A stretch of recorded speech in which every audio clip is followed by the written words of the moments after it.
We are talking today about the many opportunities that the retail and hospitality technologies bring into the market, and we are going to be exploring some of them. And I'm here today with my colleagues, Gordon and Richard. Welcome. Thank you for being here with me. Good to be here. And one of the things that has caught my attention this morning is that you are not talking anymore about the high street. You are talking about the experience street. How comes? Well, I think for me, a lot of the high streets we have are changing dramatically, because if you pick on my own local high street, it's about 150 years old. There's different types of buildings all the way down. Some are large, some are small. And you've now got the emergence of retail parks, which are larger, more dedicated areas. Because when you look at my local high street, it was designed when there was very few cars on the roads, more horses and carts, and very few buses. Whereas now everybody has a car. We like to drive. We like to get on a bus or something like that. And the high street that's in the centre of town, that's always been there, is not as easy as to drive to. There's no parking. The bus routes are slightly different sometimes. And for retail parks, they tend to be out of town, easier to get to, much better locations. So for me, the high street is evolving and changing. So more from a high street to an experience street is what I see. So a mix of retail and hospitality mixed in. I think also that's key. It's not just the location of it that's creating the experience. It's also the combination of it being not just retail. It's not just shopping there. I mean, for quite a while now, we've started to see cinemas appearing on the top level of shopping centres, which is great, because I can go hide in the cinema and watch a film while the family goes shopping. I mean, I've even heard I've not been to it yet, but there's a shopping centre in London where they've actually built on one of the levels. They've built a go-kart circuit in the shopping centre. It sounds like something out of that Coconut Mall on the one of the Mario Kart games. Yeah. It's so I think it's that additional leisure hospitality beyond just retail that's helping to bring people into these shopping locations, whether it's an out-of-town retail park or whether it's the high street itself, I think. Definitely. I think for me, the mix of retail and hospitality as well. We want to do a bit of shopping, we want lunch, we want a break, we want choices. So for me, it's opening up all those different things. And for me, the high streets we have of old are potentially not the what do we want of the future. So it's about adapting those, changing those, maybe changing some of them over to just outlets where you go in, you view clothes, but you still buy them online or something like that. Showrooming, I can never say that word, showrooming. But that opportunity of more mixed retail and hospitality in one location, because like you say, we're looking for experiences in life, whether that be experiences shopping, experience hospitality, something fun. If it's all in one location, much easier for the family. So in the past, people was really going shopping or having fun, but nowadays it's like people goes for fun and then at the same time they are going shopping, right? So I think the 1970s and 80s were so dull that actually an afternoon shopping was considered entertainment enough. Whereas now people have got much higher expectations these days. So they want a cinema, they want somewhere to eat, they want a choice of restaurants, they want to go karting while they're shopping. There's a lot. I think retail has to deliver more of an experience these days to actually get people interested enough, because just going to the shops is not exciting enough by itself. No, and this is with a lot of retailers. They struggle to find the space they require within a normal high street. Because before, when you had a butcher's, a baker, a candlestick maker, the retail shops weren't as big, as spacious, as tall as needed in today's world. And I think that's what retail parks gives you, the opportunity to have sometimes larger spaces where you can put more into it, have different departments within that. So, for me, retail parks are a change to the high street. For me, it's picking up the high street and just moving it somewhere else. But then looking at the high street and go, right, now what can we do with the high street? Is there smaller shops we can have in there? So not everybody can have their big stores. Can we mix a couple of shops up? So you have a cafe and an art gallery, for instance, looking at those retail outlets and the hospitality things and going, where will they work well together? Yeah, so what you mean is that now the people could be having that experience in the city center rather than only outside the city center, as has been traditionally been seen. Yeah, I mean, Richard said a key thing there. You go in as a family to do some shopping on a Saturday or something on a Saturday, and you may have, right, we're all going to a family for this shop first because we all need to be in this together, and then the kids can go off to that, we can go off to that, and it's all roughly in the same area, so you can trust your kids aren't going halfway across town without you or anything like that. You can all regroup quickly and easy for lunch. You can have different experiences within the same place. Yeah, that's right. Yeah. No, but I mean, in the meantime, we are also seeing that the shops are also getting smaller. There was a time, you remember when we were kids, that all the shops were in the city center, and then all these massive malls start to appear, in the 70s, in the 80s, and then we were all starting to get outside the center to look for something else, probably fun, probably a different kind of experience, and that's absolutely the truth. But in the last years, we are also seeing that the big chains are not that much interested in making big shops, big malls, but they're also coming back to the center. They want to be closer. They want to make the experience different for the customers. So I think this is also a good opportunity, but also represents a trouble, because the smaller you make the shops and the more downtown they are, of course, the logistical solution is much more complicated, right? So yes, but then you've got to take on the modern way of retailing, so yes, you can go into a shop, you can try something on, you can look at the alternatives, look at the accessories. Do you really need to walk out the shop with it there and then, or could you just have it delivered the next day? That's, again, for me, a growing theme is come in, experience the brand, try the things on, have it delivered next day. So, it's changing times for sure. I think if you look at convenience retail, that's a really good example of the point that Paco made there.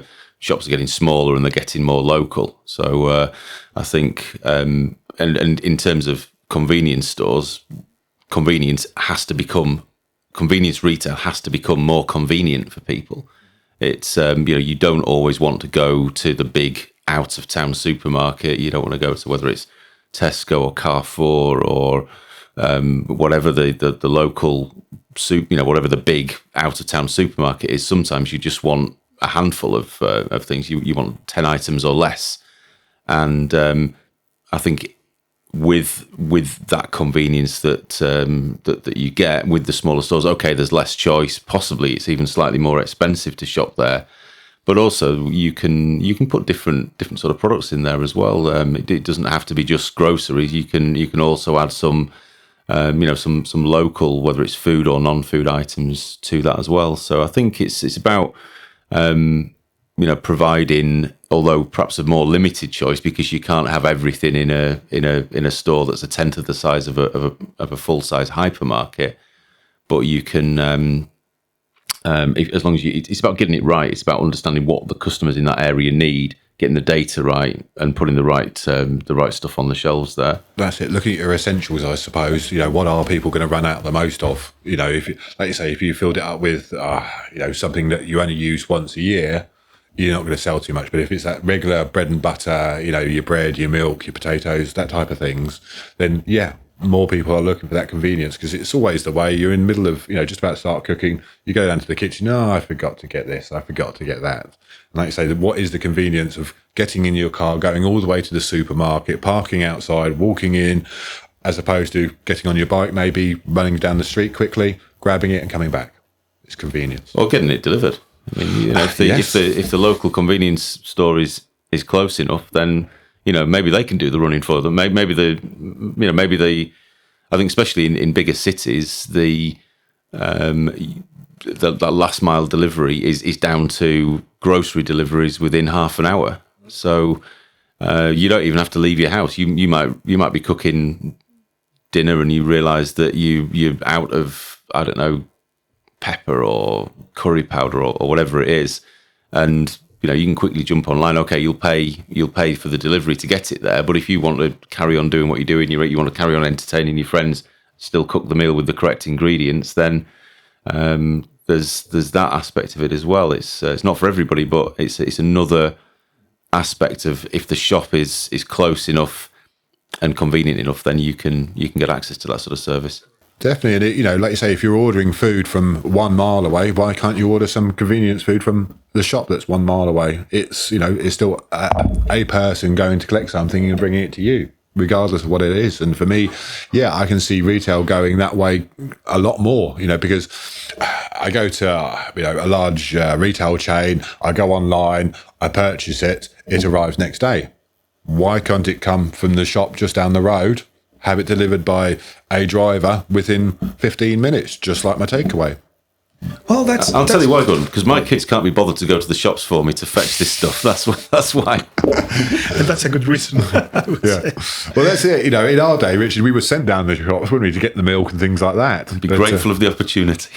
We will be talking about that. I think probably it's a generational question, right? It's a fact that we are shopping in a different way today as 20 years ago ourselves, but also that our kids are shopping in a completely different way, totally different way, probably. Probably the trends, the patterns might be the same, but still the way that is the purchase is finalized is completely different, and also how the information is searched. And I'm wondering one thing here, guys, is like, do you think that the retailers are assuming this change? Because of course the big names, the Marks and Spencers of this world, they are studying, they know the data, they really keep behind the consumer and try to make this experience better. But you mentioned the grocery shops. Do you think that the grocery shop in the corner of this high or experience street is ready to do that? For me, I think it's certainly coming. If you picked on Marks and Spencers there, and they've recently launched some new products, new ways of paying, new ways of collecting that they've never had before. So you can physically go in, scan something on your phone, pay for it on your phone, and just walk straight out. So you don't have to go to a cashier anymore. And for somebody like Marks and Spencers to take that on board is a big change.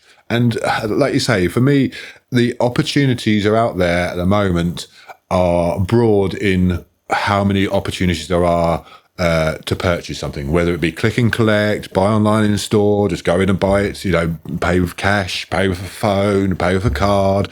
There's so many different opportunities, and we are right in the middle of change.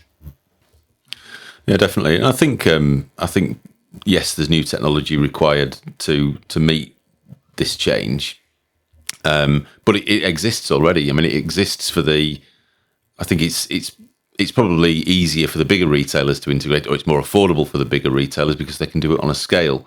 But I think something that's been driven over the last couple of years, in particular with the restrictions imposed, particularly during the pandemic, I think that's definitely driven the requirement for smaller retailers to actually have access to the technology that allows them to whether it's click and collect, buy online, pick up in store, buy online, BOPIS and BOPAC, the buy online, pick up at curbside, I think it is the other one. So you don't even have to go into the store to pick it up. That technology is available now, and especially convenience retailers, but also, across retail, that technology is there, it's affordable, and it's being implemented now. Actually, using products technology that BlueStar sells, it's going into those stores right now. So and this is it, with the advancement of Android and iOS into retail and hospitality, it's a lot of things are just an app away for small to medium businesses. For instance, it's gone are the days where you had to implement a great big scheme and it was a year's project and so on and so forth. Nowadays you can literally just sign up to some apps, download your apps onto your device and get working. So I think, like you say, opportunities are there for everybody, and even into self-service. We all see the big large supermarkets with self-service. It doesn't have to be the whole shebang that they've got. It can just be a screen, a scanner, and a payment device. Break it down to the basics. And I think a lot of people have proven that over time. If especially in hospitality, if you give the customer the screen to order themselves, they might be a bit more forward going with their orders. Yes, I do want the larger order. Yes, I do want the chocolate cake. It's giving the opportunities and chances there. Sorry, go ahead. Okay. No, please go on. I was going to say it's. I think what it also does is it allows them to cope with the rise and fall in demand during the day. So, for example, a takeaway shop, fish and chip shop, or a kebab shop, or whatever. The having an ordering point there actually means that they're going to get really busy. Let's say between 5 and 7 in the evening, when everybody goes in and they want to buy food, and and that creates frustration because people don't want to queue for ages. Also, I think people are still quite fearful of queuing. They don't want to sit, they don't want to be standing together with a lot of other people. But a means of taking their order in advance allows them to plan the, what do we need? What are we going to need to deliver in 10, 15 minutes to our customers? That's huge. And I think if you combine that with mobile ordering apps that they can do, whether that's through something like Deliveroo or Uber Eats or any of the apps that are out there, there's a huge plethora of apps available to be able to order in advance. I think it's putting all those technologies together and just basically making it much more convenient for people. Yeah, because you mentioned that this behavior can be different depending on the time during the day. But let's face it, I think there is a bigger challenge in trying to adapt to the different kinds of customers you have in your shop. Because again, not everyone is a young person used to, let's say, look for the information. Not everyone is an old person who doesn't know anything about technology. So you probably need to combine those things in order to make sure that every customer has got the right experience when they go to your shop, right? Yeah, and this is it for me. There's so much change at the moment, so much variety. Like you say, 12 till 2, 5 till 7, 4 hours of the day that you want extra cover for, but trying to get a member of staff to come in to work 2 hours is a little bit hard sometimes. But the self-service is sitting there, 24 hours a day waiting to take orders. And I think just at those key times makes a big, big difference. I'll tell you one thing that really, really drove that self-checkout need, whether it's self-checkout or self-ordering. It was, I think, as things started to open up again after the pandemic and holiday destinations suddenly got very, very busy.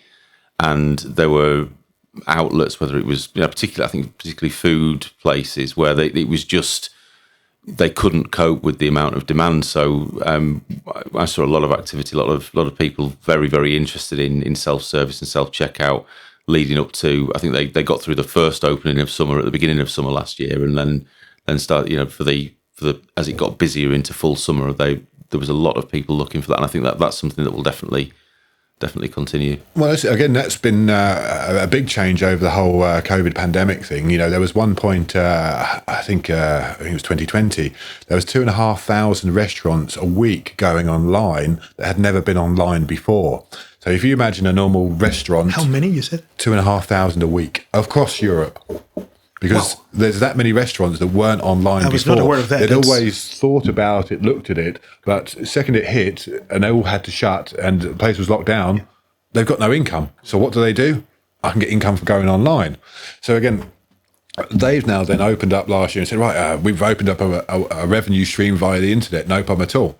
Again, Richard's highlighting there where they came back to reopen after during the pandemic, and they've got all these online orders, all these customers turning up. So again, the kitchen is now overloaded slightly more because they've got so much more business. And this is the change that, a lot of people are facing. It's not just, what you think it would be. It's other areas growing. Okay, so we are talking about the different behavior depending on the generation you belong to. And this is, of course, I don't want to feel too old, but it's true that our kids are shopping and having a complete different experience than the one we have. To be honest, I'm really sick and tired of talking about these generations X, Y, Z. You mentioned this morning we are boomers, So I don't even know. No, Paco, I said you're a boomer. Yeah, okay. Well, sorry, with all my respects. Yeah. And, I think I really feel much more like a big question mark rather than a letter anymore. But I think this generation is, especially if I go back to the standards, the generation Z, which is all those all the people that has been born between 1995 and 2010, they are now reaching the employment, and now they are reaching, a standard of purchase, which is, of course, bringing new needs and new wants, And most of the shops are seeing this, but as I said at the beginning, most probably the shops need still to combine that with the fact that our people and even our parents are still customers of those shops. Yeah, like you say, for me, that whole generation that's growing up there, they're the generation that have had a mobile phone slapped in their hand or some sort of device in their hands since birth, a lot of them. And for me, they're used to having that technology, used to having that power in their hands. And for me, if we just take straight payments, my daughter at 18 does not carry a card anymore. Everything is on the phone, and the phone goes everywhere. Whereas I'm still carrying a wallet with cards in, no cash anymore, but cards in. So it all depends what you're looking for. But yeah, they are a growing generation. And for me, having that computing power in your pocket allows you to do so much. And why wouldn't you in going forward? For me, it's just a training and a testing thing, because a lot of people, once they've tested something, will go, okay, that wasn't as bad as I thought. I didn't think it was going to be, I thought it was going to be way more complicated. It was really easy. But it's just taking that step to go, let me try it. Let me, download an app and try something different today. Why not? Whereas that generation, they're already on it and already going, yeah, here's my phone. What do I do with it? Where's my app? It's commonplace in their world, where it's, I grew up in a generation where don't touch the computer in case you break it. Where nowadays it's ridiculously hard to break a computer, so try and break it. And it's that different generations that have done different things. But yeah, for me, the amount of technology they have in their phones, in their pockets nowadays is unbelievable. Yeah, I think mobile and payments are definitely the technology that Generation Z, if that's what we're going to call them. I don't know what comes next after Generation Z, by the way. I think we've literally run out of letters of the alphabet. Generation A. Back to the start, yeah. We can always refer to them as the next generation, So. Yeah, like Star Trek, yeah. I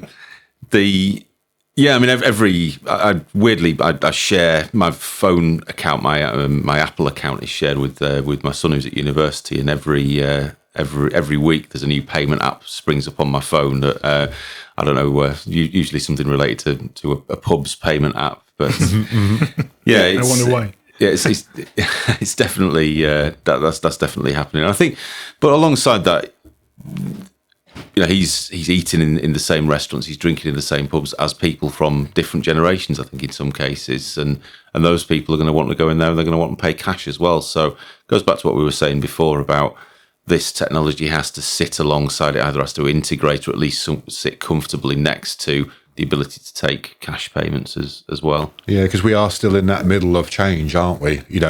We haven't changed enough for everybody to be accepting it and doing it. If we just take a food ordering when you go into a restaurant at the table, so you can download an app, order your food, pay for it on your phone, and that's it. You don't actually have to speak to anybody or have any, any conversations with anybody. Food and drink just arrives, which is great in some aspects, but also slightly different in some others, because I think we're kind of missing out on some of that interaction between, what are the specials? What's this? What does that taste like? Have you seen this? But then we are adding in other things of, we've all been in the pub, for instance, we're all sitting at a table having a good conversation, finish our drinks, somebody has to leave the conversation and go get more drinks. Whereas now you just on the phone, more drinks arrive. In fact, it becomes an experience for the whole group in that case. Well, I must admit, it was again an experience with my parents, my daughter, the other day, where we went to a Wetherspoons, and a lot of things are done on ordering on your app. And my daughter started off, "This is what I want." It came around to me, "This is what I want." I passed it to my father. "What do I want that for?" What are you doing? Well, you're going to do your order off of here. Where's the waitress? What's going on? And I said, "No, look, you just have a look through. What do you want?" And sort of, "Oh, okay." And he was so amazed that you're on your phone, you're ordering your food, and it arrives. Yeah. Well, you didn't have to talk to anybody. It was just the sheer amazement that is this real? Yeah, but okay, this is new for your father, but I think this is also related to what Gordon said this morning. Is the difference between the wants and the needs. And it's like, what do you need to place your order? Well, okay, you just need this, and that. But what do you want? Do you really want 100%? Do you want to be 100% isolated in a bar in the corner, just ordering your food without any interaction with the waiter? Probably. This is something that did not happen. You didn't have the chance to make the choice 20 years ago. Now you have the choice, which doesn't mean that anyone or everybody is going to be doing that.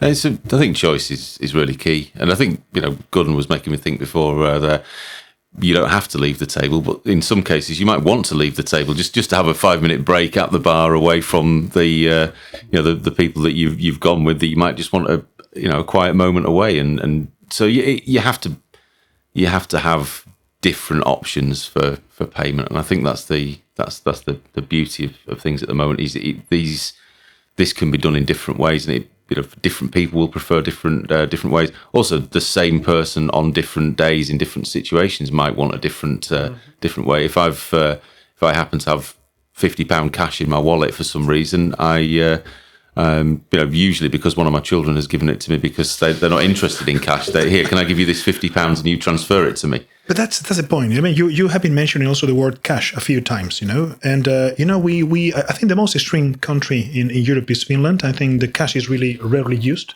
in most of the cases. So, do you think really cash is over?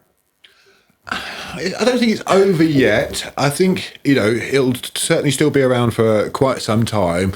It's just its use cases are going down dramatically. With the technology we've got now, you don't need cash. I mean, I played a game with my daughter and my wife a couple of years ago. Name somewhere where you must physically have cash, where there's nothing else will work apart from cash. And we played the game for a good year. And unfortunately, there was nothing they could come up with where you had to have cash, and there wasn't something already in place that could do the same thing. Even as far as shopping trolleys, you have your pound or your euro that you put into the shopping trolley. Well, they just give you a free plastic one, and you can use it again and again and again and again. Because how many times have we turned up at a shopping centre to get the week's groceries? We haven't got a euro, we haven't got a pound.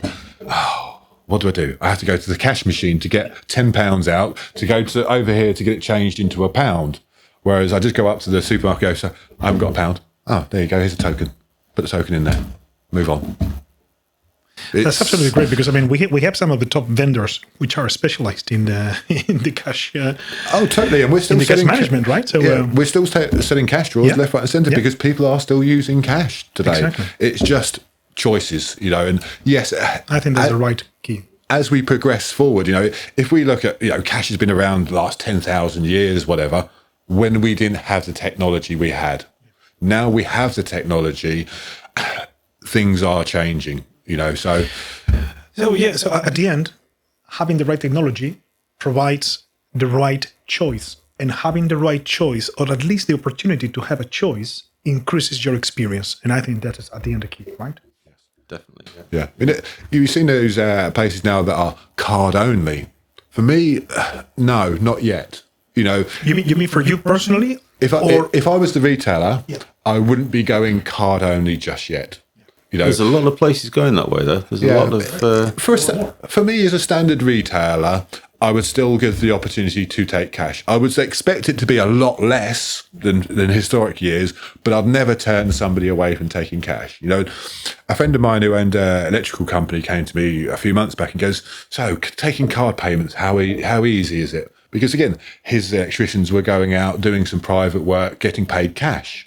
Coming back so they were covering the cash, they were then giving him the cash. He then had to get in his car, drive into town, pay parking, go to the bank, pay the bank to pay the money into the bank, because nobody does anything for free.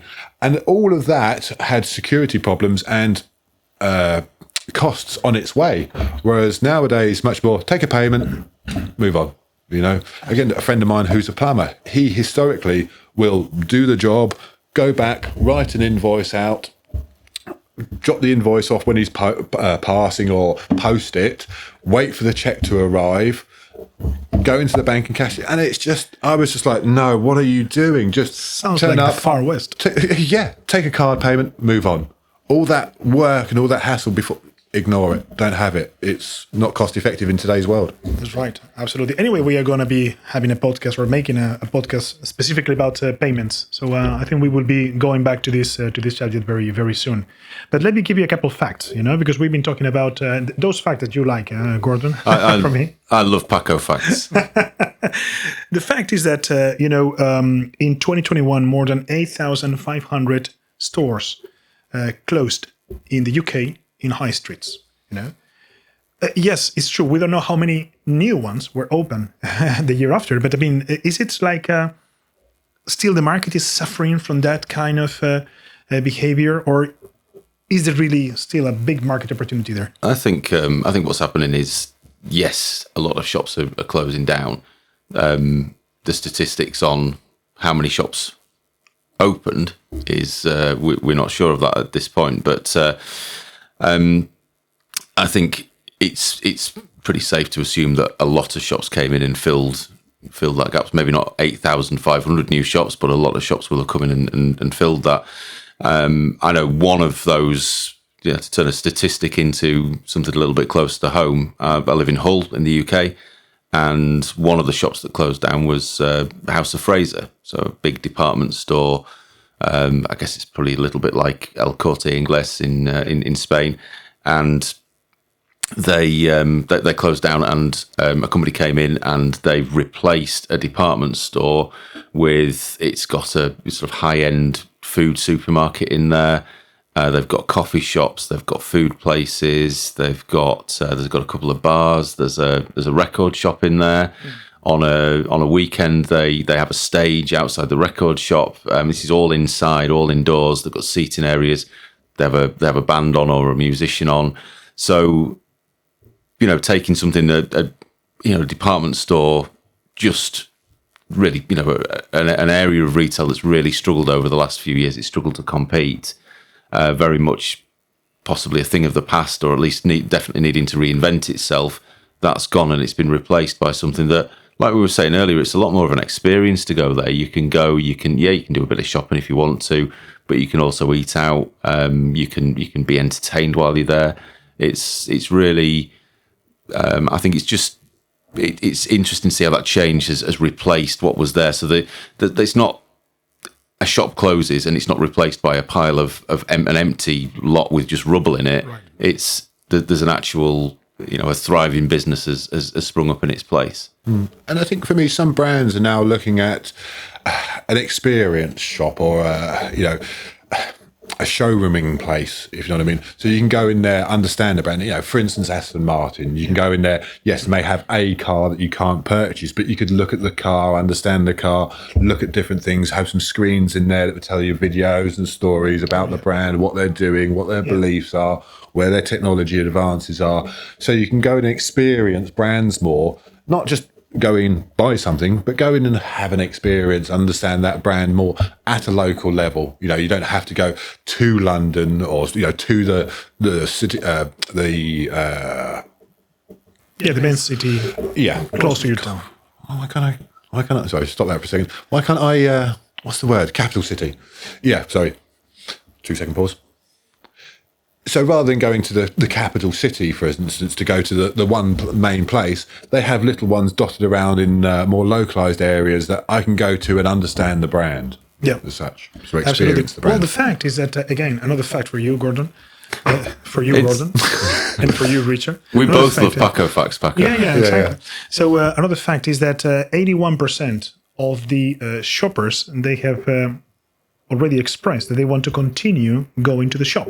So, and I see, for example, on my daughter, she's 16, and then she buys a lot online. She returns half of that, of course, which is, of course, a choice that they have and we didn't have in the past. But still, she enjoys very much going shopping with her friends. So it seems to be a combination, And again, there is a choice to do both things. Like you say, the opportunity to send things back wasn't there 15 years ago. But now the opportunity is to buy online. It doesn't fit. I'll send it straight back. Me personally, being slightly, a tall chap, shall we say, I'd still like to go into the retail shops and go, does this fit? Is it, halfway down my arm? Is it going to, meet my hands? Is it wrestling with my socks, or is it going to actually, touch my shoes as such? And I'm still that belief of, for me personally with clothing, I want to go and try it on. But this brings the thing of the omni-channel, because this is exactly where the omni-channel plays a role. It's like you are buying in the shop, but you are searching for the information before going to the shop. And then even our generation, we are searching massively. Information, prices, choices, options, locations, everything. And we are looking for that. And then we might be ending up buying and purchasing in the shop. But we have been part of the digital area too, right? Yeah, I think, I was... This might be something that interests you, Gordon. I was reading the other day. There's actually a technology that's available that actually it's like a body scan. So you do a full body scan and it gets your exact measurements. you can then use that in your online profile when you're shopping with fashion retailers, so that you can actually, they know what size you are, so they know that you're, a long in trousers and a small in waist or something like that. So you can use that, and if you then combine that with what else the retailer knows about you, so what you've bought recently, what might fit you and complement that, what your taste in clothes are when you buy certain clothes. So there's some really cool technology out there that's actually going to help that. So you can do more research online. Then when you actually arrive at the shop, it's not a fruitless search for, oh no, you don't have these in my size. You know, with a good degree of certainty before you go in to make that final decision about whether you're going to buy it, you know that they've got something there that's going to fit you, that's going to go well with your new pair of brown trousers or whatever you've just bought recently. There's that data that the retailers potentially have about us as shoppers is really starting to come into its own. Well, yeah, and I think for me, accepting that data or be willing to hand over that data is quite key for the future, because with the use of mobile phones now and my trading history and linking my transactions to my purchases to my transactions, things like that, it gives that data the chance to build up and understand and work, and give the retailers the chance to be able to help me more. And yeah, for me personally, I would be quite happy to accept over, to hand over my own details about my size, my height, my purchasing details. If I'm happy, then here's my details. Help me more is the main thing here, isn't it? And those tools out there are going to help me in my purchases, speed them up, understand them. Do they fit? Because, like you say, if I'm always buying brown trousers, then, what size are they? Is there a pattern here that's emerged? It's always a 36 long or something like that. Or, depending on which brand, I buy a 36 long in one brand, I buy a 36 regular in a different brand. And the app then looks at this and goes, okay, I understand what Gordon's things are. So, yeah. The other thing to back up that statistic, Paco, is that there's certain things that you're quite happy buying online. So I'm very comfortable, as we were saying before, with online grocery shopping. I don't need to see the tin of beans before it arrives with me. I accept that it's probably going to be exactly what it says on the tin. Mm-hmm. But there are other things, like, for example, when I'm buying accessories for my guitar, I need to replace the strings every few months. I actually like going into the guitar shop because it's an excuse for me to play around with the whatever new guitars they've got in. It's a chance to chat to the people in there. I can talk to them. I can listen to what music they're playing in there, that sort of thing. For me, that's an experience. I'm always going to go into that shop. Also, I want to support a local retailer, because I couldn't have. When I buy a guitar, I want to use it first. I want to see what it does, and that loyalty continues afterwards. I want to support them. So I think I could easily buy. And I always buy the same guitar strings. I could easily buy them online, but I don't, because I want to spend an hour in the shop annoying the people that work there with my endless questions about guitars and guitar strings. So, but that's the experience Absolutely. You're looking for, isn't it? Exactly. The experience you want. That's it. It's the experience. We're talking also about the experience, but there is, and of course, we are a technological company. We are selling solutions for those shops, and I would like also to bring your attention into a fact. Sometimes I think Another people fact. is not. Another fact. Another Paco fact. No, this is not a fact. This is much more a reality, and it's true that a lot of the times the technology is very advanced, very much customer-centric, but a lot of times we also see in our solutions, in the solutions which we are providing to customers, that the partners are not looking to the employees of the shop. So I see this, for example, very clearly in healthcare. In the healthcare business, it's obvious that, especially with the COVID, the technology has been evolving enormously and fast. And but sometimes they don't really realize that, or they realize, but maybe they are not solving that situation accurately. That the users are going to be the doctors, the nurses, and of course, taking care of that fact is very important. In the shops, I have the feeling that it's a little bit different, and the people is also much more used to incorporate technology and to adopt this kind of technology. But still, it needs to be easy to be implemented, right? Yeah, like you say, for me, the use of technology is key there. Whether it be connected to your customer, connected to your team member, connected to your management. There's so many good uses of technology now, because one of my pets hates is you're going to buy a new product, you get into the retail store and you find out you're more knowledgeable than the sales assistant that's helping you. For me, help him out, connect him up, give him an app or give him a device where he can then get more information himself. So the power's then in his hands to go, okay, I've got a device here. Oh, they've just sent me more information about the latest Sony TV. Okay, I'll sit and watch this 2 minutes. Okay, I'll get that. So the flip side of that is how impressive it is when you do actually encounter somebody, whether it's in retail or hospitality, who actually does know what they're talking about. Yes. You go to a nice restaurant and you say, my wife's gluten free, right? So if you go into a restaurant and you say, is this gluten free? And they're able to immediately say, well, it's not, but we can change this, this, and this, and then it is. Yeah. Then that knowledge that you get in a high-end restaurant, I think you probably would get in a high-end retailer. The technology to equip staff in any customer-facing environment, whether it's a shop or a restaurant or a pub or whatever, technology exists. It's just whether people use it or not, and whether it's easy for them to use and it's accessible when they use it. So it's a good point. Yeah, like you say, just having a device in a restaurant, gluten-free. Boom, there it goes, gives suggestions straight away, doesn't it? So again, having your connected server as such gives them the power in their hands to go, I understand you, customer, I can sympathize with you, I can give you options. Okay, so I think we have been touching a lot of topics today, and I think that's more than enough. And I think we have been sharing also some of our personal experience, how do we see the market, but also most of the knowledge that you have out of your conversation with partners, and especially listening to the partners' needs. And this is happening today. This is happening right now, and the opportunity is there. So what I would like to do to finish is just to take 3 points that you consider they are critical in the retail hospitality business today, from the point of view of how this means an opportunity for our customers. So I think maybe we should start by the operating system. You mentioned before that this is a critical change in this moment. There is a critical movement. Yeah, I mean, we've seen, if you picked up, just for instance, the use of MPOS, so phones and tablets, huge growth in iOS and Android over Windows. And for me, the use of Android will give you dedicated manufactured items for the retail and hospitality environment.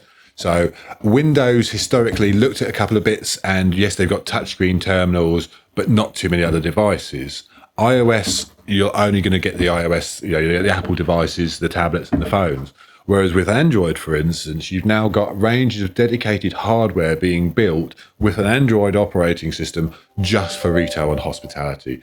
And that, for me, Android as an operating system is growing rapidly. Yes, there's a huge base in EPOS with Windows, but I see great advancements in Android, because your normal retailer who owns, say, 2 shops wants a touchscreen terminal and some software on there so they can do their processing. Yes. They don't really, not too fussed what operating system it is behind it, as long as it works, comes up with their software. So it could be Android, could be iOS, could be Windows. And with the... they probably don't even know in some cases, do they? They certainly don't care. Yeah. So for me, Android bringing potentially lower cost in some cases and more dedicated hardware, you've got to be paying attention. Yes, there's lots of things out there for iOS, but for me, I think Android will have a huge growth going forward. I definitely agree with that. I mean, we've seen that already over the last 5 to 7 years in mobile technology with the mobile computers that we sell. At the moment, we've only really seen the tip of the iceberg in terms of point of sale and front of house retail. So that's definitely going to happen. I think what's also going to drive that, you mentioned the cost of it. The hardware is simply cheaper with Android, and the convenience of being able to do that either as a POS static PC or as a mobile device. That Windows can't do that. Yes, it can do the POS itself, but it can't do the mobile element of it. And I think the other factor that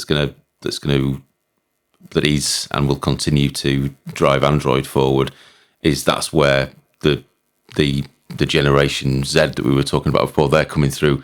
They're developing for Android, for maybe also for iOS, not so much at all for Windows. So that's the I think those elements all coming together, that's what makes Android such an important movement at the moment. And if we do link Androids to payment, for instance, then potentially, a lot of the industry are saying that payment devices over the next 5 years will turn to Android devices.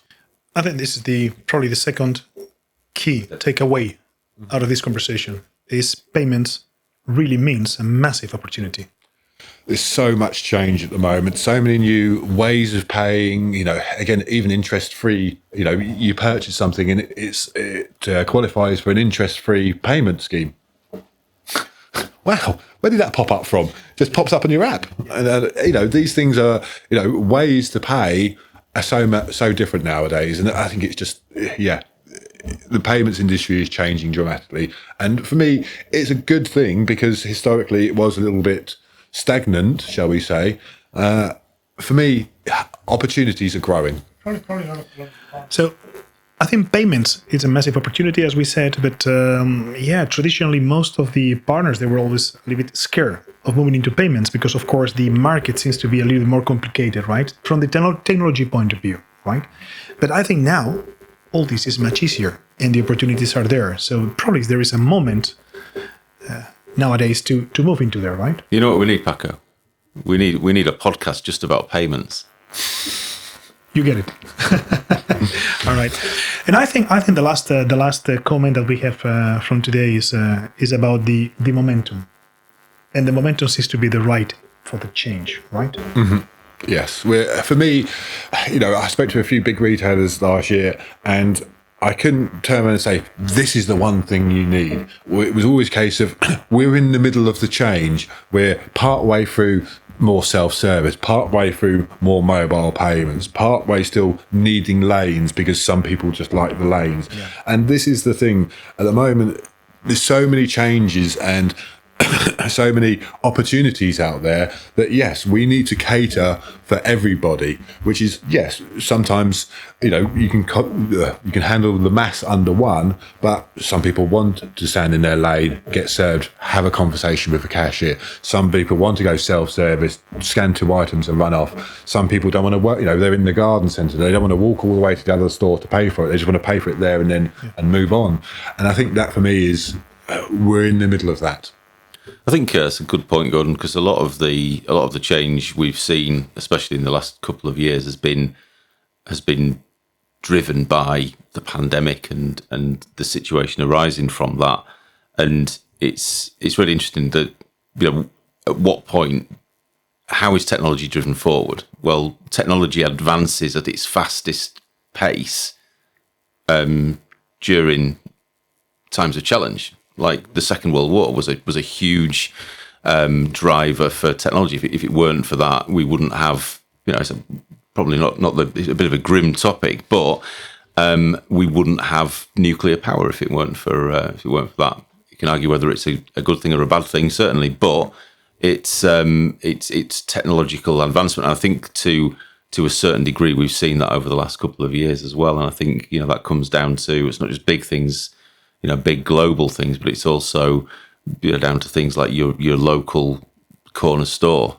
The change has affected that, and I think that a lot of that change is here to stay. And I think what will happen is we'll keep the things that have changed for the better, and do away with some of the old technology that's been replaced, while still keeping some of the existing technology that was there. What was there that still works, we keep it. But it's been great to see a lot of new technology coming through, and definitely interesting to talk about that today. Definitely. For me, it's sometimes simple things like customer displays. The 2-line customer display versus a 10-inch colour screen.